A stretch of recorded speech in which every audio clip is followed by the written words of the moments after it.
To all the peaceful victims of wars, terrorism and coercion on planet Earth. Prologue. Evening, March 22, 1943. Belarus. Less than an hour has passed since the 118th Schutzmannschaft Battalion, having completed its grim task, left Katyn. In the chilling silence of twilight, amidst the whiteness of bare birch trees and wet snow, a dark stain of ash looms on the ground ominously. This is what the executioners had turned the village into. The charred remains of peasant homes are blazing, sending tendrils of acrid smoke into the air. Over one of the ruins hangs a persistent stench of burnt human flesh. It lingers in the windless forest.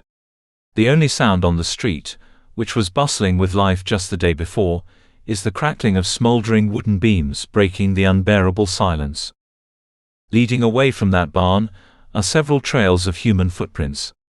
At the end of each trail lies a corpse sprawled in the snow, arms outstretched, backs riddled with bloody bullet holes. Suddenly, two figures materialize out of thin air, a young man and woman, short and well-built, immaculate, as if they just stepped out of a fragrant bath. They are barefoot and dressed in light green Greek-style tunics. Their finely sculpted silhouettes look as though someone has cut them out of paper and cynically tossed them in ashes. The strangers bear no resemblance to the fair-haired locals or the blonde Aryans. Instead, they are dark-skinned and black-eyed like gypsies. Yet their faces, unlike the restless, troubled expressions of gypsies, radiate an unearthly calm against the charred, bloody carnage that lies before their eyes. For several minutes, hand in hand, they survey the scene of devastation. Then the girl's thoughts ring out like a scream. Such inhuman cruelty. Could we really not have stopped this? This is precisely human cruelty, my dear. It cannot be stopped. At least not yet, the man answers. His boundless sorrow washes over his companion. Let's focus on finding him. I'm starting to fear he didn't survive. I believe he did. He's your son, after all. The man casts her a grateful look. He's so little. If only I had known this would happen today, I would have taken him with me when I left for the Unity. But I felt sorry for Polina, and wanted them to have as much time together as possible. Foresight isn't my strong suit. I just hope this hasn't cost Jacek his life. They approach that barn. The smell of burnt flesh is overwhelming. The charred bodies lay naked, with only a few shreds of melted clothing clinging to their remains. Among these blackened corpses, twisted in their final expressions of terror, it seems impossible to recognize the beautiful Polina, the village herbalist. Look, Simon, some of the women are lying face down. We need to turn them over. Why? Haven't you seen enough? The man replies with disgust. Just do it.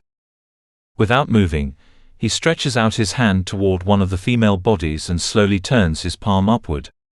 The corpse rolls onto its back, revealing beneath it an almost unburned infant, suffocated to death. Now do you see? The girl insists. The mother tried to save his life. Come on, we must hope. Look over there. She points where the barn door once stood. A charred female body is petrified in a grotesque pose as if she died on all fours. Simon moves closer and extends his hand beneath her torso, finding what first appears to be empty space. Yet at once he feels the warmth of his child. Jacek. Don't be afraid, it's Papa. An invisible bundle morphs into a 3-year-old boy. His dark tangled hair and piercing black gypsy eyes peek out from under Polina's corpse. The child appears more surprised than frightened, but makes no sound and doesn't even reach out to his rescuers. Simon frees the small body and holds the boy against his chest. Casting one last mournful glance at what remains of the woman he loved, he turns away. Meanwhile, his companion flips over all the other face-down bodies and finds one more barely alive child. She vanishes into thin air with the baby, only to return moments later empty-handed. Approaching Simon, who still clutches his miraculously surviving son, the three of them dissolve into the damp air of the March night. Marina Vantara. Mission Homo Liberatus, the beginning.